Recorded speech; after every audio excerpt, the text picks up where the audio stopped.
everybody, it's Wednesday. So a couple of weeks ago I went up to see Sarah and we didn't end up filming a PNS watch video, but we did watch a couple movies. The one that I'm going to talk about today in a short review is Kenneth Branagh's Much Ado About Nothing from 1993. I had never seen Much Ado About Nothing. I've never read Much Ado About Nothing. I really didn't know anything about Much Ado About Nothing, except that there's the one scene with Kenneth Branagh that people really love on Tumblr where he's just a super big dork and like can't sit in a chair and is just fawning over another character in the movie. It's a great movie. You should watch it. So Much Ado About Nothing is pretty much spelled out right in the title for you there. It is a whole big comedic romantic drama about nothing. They filmed on location and it is gorgeous. It's like the Italian countryside and everything is bright and sandy and wonderful, and like the greenery is very green and everybody wears white to like offset the colors of the scene. It's such a pretty movie to watch. There's more to say about the acting than the dialogue itself, and the acting is superb. This was Kate Beckinsale's first ever theatrical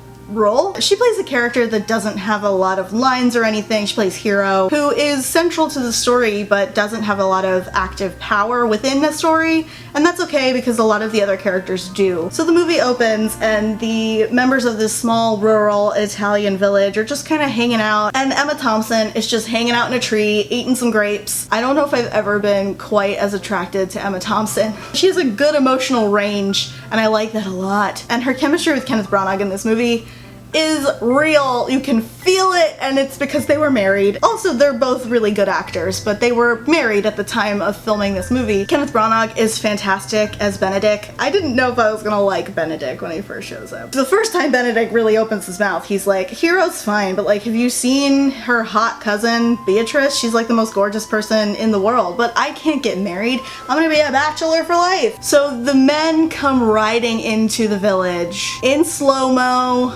hair blowing in the wind, like the tops of their shirts open. It's so extra, and Shakespeare would have loved it. The men that are riding into town are Kenneth Branagh, who plays, like I said, Benedict, Keanu Reeves, who plays Don John, and Keanu Reeves has a legitimate scene where he is oiled up, getting a massage, and plotting villainy. Robert Sean Leonard, who plays Claudio, the stupidest straight to ever straight, and Denzel Washington, who plays Prince Don Pedro. His main place in the story is just to kind of prank Benedict and Beatrice. Michael Keaton is in it. He plays the like kind of stereotypical Shakespearean jester character. It's weird. It's really, really weird. The cast is so good.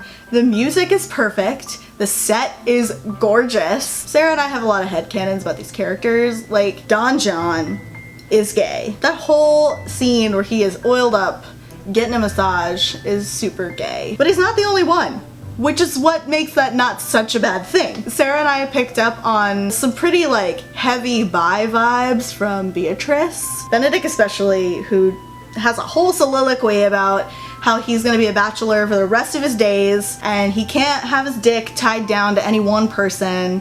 It's just too big. That's a real thing that is said in the play. They're just like super bi vibes from the both of them. As the men are riding into town on their horses, the women just like rip their clothes off and go take a bath. And the men like end up also taking a bath, but like they're separated, so it's like Kenneth Branagh and Robert Sean Leonard and Keanu Reeves are all in one bathtub. And then Kate Beckinsale and Emma Thompson and Imelda Staunton, they're all in another showering area, and it's just gay in both senses of the word. Hero and Claudio are the only two in the play that we were like, they're definitely straights. They are the straights. And Claudio is a idiot. Hero, not so much. Throughout the movie there were times where I was like, Kenneth Branagh had a seance where he talked to Shakespeare and this happened. I don't know what else to say about this movie. It's just so good. I really, in my soul, kind of feel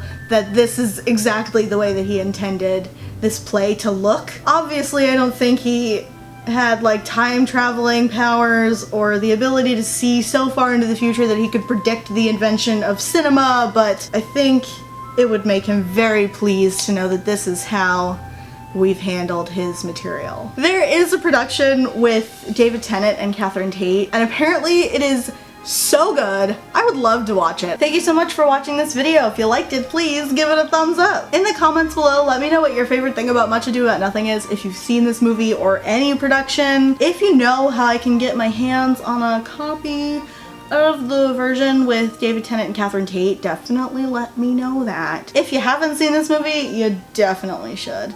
If for nothing else than oiled up Keanu Reeves getting a massage and plotting villainy. If you're not already subscribed to The Princess and the Scrivener, please do so down below, especially if you'd like to see more videos on Disney, intersectional feminism, pop culture critiques, Shakespeare, and more. I will actually be seeing you again this week. I have another video to post, so look out for that, and then this Scrivener will see you next week.